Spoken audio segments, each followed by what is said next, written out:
Hello everyone, we have a game with the white pieces, and we are going to start off with d4 against Schliff, rated 949 provisional.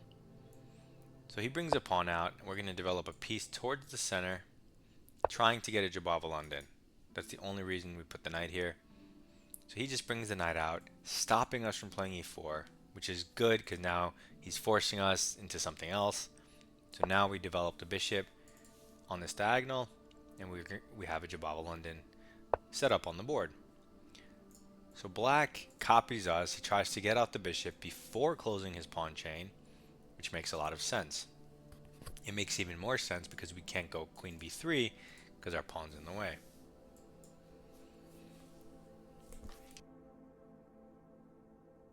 So we're going to make the most standard move, e3. And what this does is solidify our pawn chain, open up our bishop, and consolidate our position. He does the same thing, opening his bishop, solidifying his pawn chain. So now we have options. You can try to trade the bishop, you could develop a knight, but similar to the caro-kann, we're going to harass this bishop because it's kind of close to our pawns. So we're going to play this move f3. What does f3 do? It controls the center, as well as this square from his pieces, as well as prepares g4 harassment. So it does a lot of things. It doesn't weaken this diagonal because he has no way to get there, and you have a bishop right here. So he simply develops a knight, which is weird that he copies you because you only really want to do this in the Jobava London. I guess he's just, I don't really know why he's copying me, but c5 would have made more sense. But anyway, so we went f3 last turn, and one of the reasons was to harass the bishop.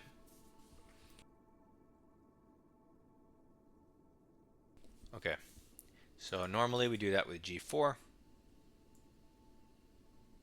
So let's do that. This forces the bishop back and gives us some options. What kind of options? Well, we could potentially hunt it again. These are free moves because they're forcing. So even though h4 doesn't hit the bishop, it's still forcing because it's threatening h5 to trap it. So let's run this pawn up the board, taking away all of his space. And now to stop the bishop from being trapped, he plays h5, which also attacks our center if we let him capture. So we don't want to capture and improve his pieces. We don't want to let him capture because then we have to take away from the center. So instead, we're going to push, removing the tension, gaining a lot of space, and keeping control over the central square with our pawn. Also dislodging his knight to a weird square. However, that weird square is kind of helping prepare e5, but it currently hangs stuff, so who knows, right? Okay, so we need to continue developing. What kind of options do we have? Well, a move like this, I don't necessarily want to trade my bishop for the knight. So this looks like it makes more sense. Unless there's a way to harass this bishop further. I mean, maybe here one day I can get to f4. But I mean, bishop d3 is solid enough. We don't have to do anything fancy. So let's go for it. That's clearly his only active. Jesus Christ, why would you pre-move? Why would you pre-move? Why would you pre-move? Why would you pre-move? This bishop was his only active piece. So I was willing to trade it off and develop my queen in the meantime if he trades. But instead, he pre-moves the only move that undefends the bishop. And now his position is just completely lost, ruining my whole video. Jesus, Schliff. So he moves his king up because what else? Gosh darn it. I guess we could just develop pieces. I mean, if he ever takes or pushes, they're both bad options for him. So there's no reason to resolve the tension for him. So let's keep developing. Which square is more accurate for the knight? I'll just go towards the center. Although if he takes, it would have been nicer to have it there, but you'll just put your bishop there. And you can't assume he's going to take, so. So he pushes in the center, which is where his king is, so not the best idea. It also weakens these two light squares that it just pushed past. So I could take one with check. So that's less than ideal for him. So let's do that. We're taking free stuff with check, and if he attacks our knight and our bishop, we have ways out. One way out is potentially to take the pawn, protecting the knight, and removing the attacker of the bishop. So he does move his king and attack the knight, just in a different square, which makes sense. There are no real ways to check the king other than sacking the bishop, or knight takes here. Knight takes here, does that work? If he takes with the queen, we have d4 check. That looks interesting, but there's really no reason for any of this, because we can just take and open up the d file and the knight's protected. And we can always sack stuff in a second because his king is in the middle of the board. It's his most advanced piece. So he takes this way, which leaves this super strong structure here, but attacks the bishop in return. So that's what he gets out of it. Do we have a cool move? This check, if we hang the knight, is there anything we can do? Well, we hang the knight and we get this check in because the bishop supports it. That's interesting. His king has to move because you can't sack the queen. So it has to go here. If only our queen was in, that would be checkmate. So let's run that back one more time. Knight here, check. I mean,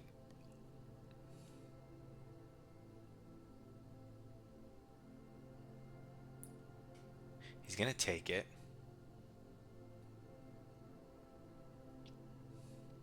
Check. It's gonna go back. I can repeat checks. Maybe even trap the queen, but I can't get my queen in, which is super annoying.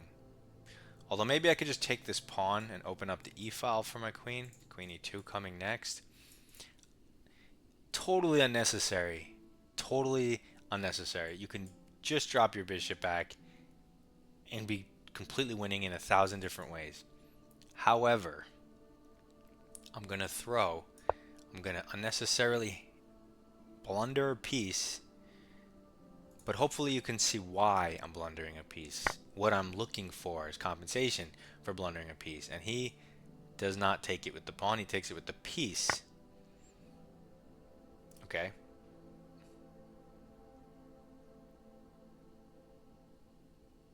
But I'm still going to take the knight, and when he takes here, he's open again. And now my queen can come in where I wanted it to, as well as the knight check. But I feel like I still want to sack the knight. So check, if he takes the knight, do I not have checkmate? I'm thinking we cut him off. He has to go here or here. Both with run into stuff like this and this, and maybe some pawn pushes afterwards. Otherwise, if we take here, what are his escape routes? Doesn't get the queen in, and I want the queen in. Although, I guess if he goes here, I mean, you can kind of lift the queen to the dark squares next, but that looks a little more dubious. Let's sack the knight. So here, we're going to get to blunder our piece after all. And he can't leave the knight and you know, try to go somewhere else and not take it, because that would definitely be mate with the knight. So we have options here. I mean, we don't have to go down the line I calculated. We could go down this line, hanging this pawn, but then we can do a cool rook d1 long castle. That would be awesome. Also, if I go here and he goes back, we can keep pushing with check. So that's good for us. And then if he goes to the dark square, no, I just did that. If he goes to the light square, I mean, we can throw the queen in. When he runs over, we can throw this in, and we can definitely hunt it down. So let's give him this check. His king has one king of the hill. It is in the middle of the board. So he wins that game mode. But he's going to lose the other game mode, regular chess. Because we are going to... This would be checkmate if we had a pawn here. But we don't have a pawn there. Although his king can't really move, so we could put a pawn here. Although then it wouldn't be checkmate because of this. I mean, when I say checkmate, I mean checkmate in one. It's going to be checkmate no matter what. But I meant it would be checkmate in one. This would be checkmate in one if I had a pawn here. But let's just long castle with check. He has to go here. And then we can push pawns or do whatever. Although this check is kind of annoying.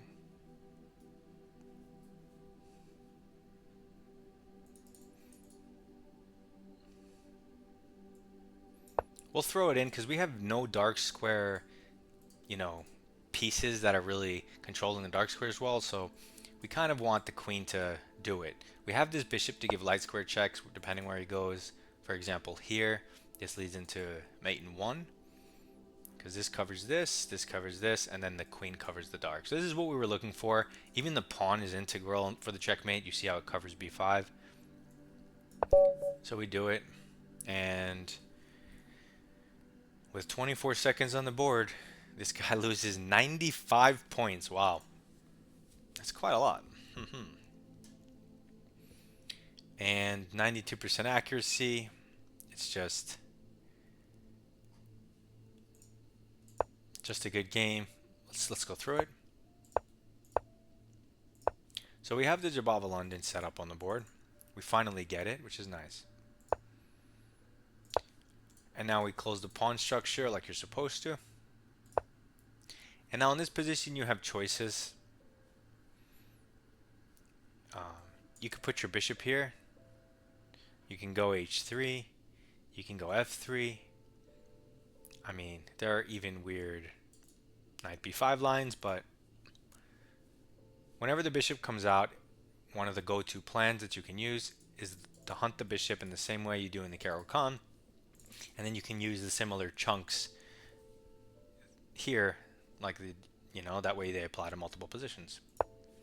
So we played this move, and if you've never seen it, it's kind of weird to see from the black side. It also supports the center, so you're never sure if we're trying to push in the center.